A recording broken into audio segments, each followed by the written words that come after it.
4歲新星成名之路準備好啦！開閘嘅時候啊，咁啊大家都平排躍出嘅，前面快啲嘅嘛，中間有智勝神驅啊，咁啊見到外邊啊美麗星辰啦，咁啊中檔位置呢就係星環嚟噶，向入邊仲有天星啦，內欄啊威利金箭啊，響出邊啊瑞盛人生啊，馬林中間啦，咁啊見到黑衫藍帽係晒冷啊，出邊紅衫黃帽仲係翠紅啊，內欄啦咁啊綠衫紅袖嗰隻呢就喜尊龍啊，後啲嘅馬匹啦，小鳥天堂出邊風象啊，尾衫呢就係藍衫嗰隻標誌宇宙嚟噶，暫時殿後嘅一對馬有白鹿金剛同埋埋邊嗰隻呢就線路滿貫嚟嘅。好啦，過咗呢1000米嘅段處啊，前面放嘅馬匹呢就智勝神驅嚟嘅，跟住喺第2位呢見到呢隻就美麗星辰啦，內欄第3灰馬係威利金箭啊，第4位出邊星環啦，中間第5有藍衫嘅天星啊，內欄進佔第6位喎，喜尊龍啊，中間有晒冷，出邊係瑞盛人生啊，後邊嘅馬小鳥天堂啦，外邊有翠紅啦，要攞出去嘅馬呢仲有風象啦，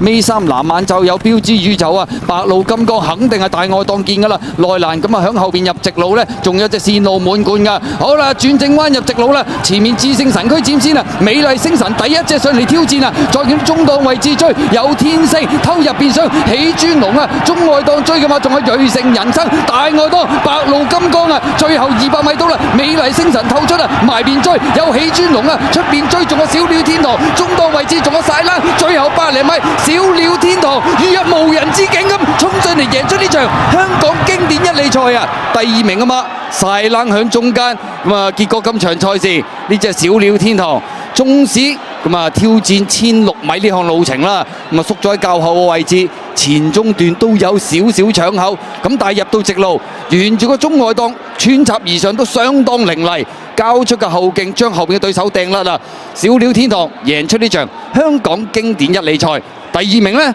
晒冷，第3名埋邊美麗星辰，第4名係瑞盛人生啊！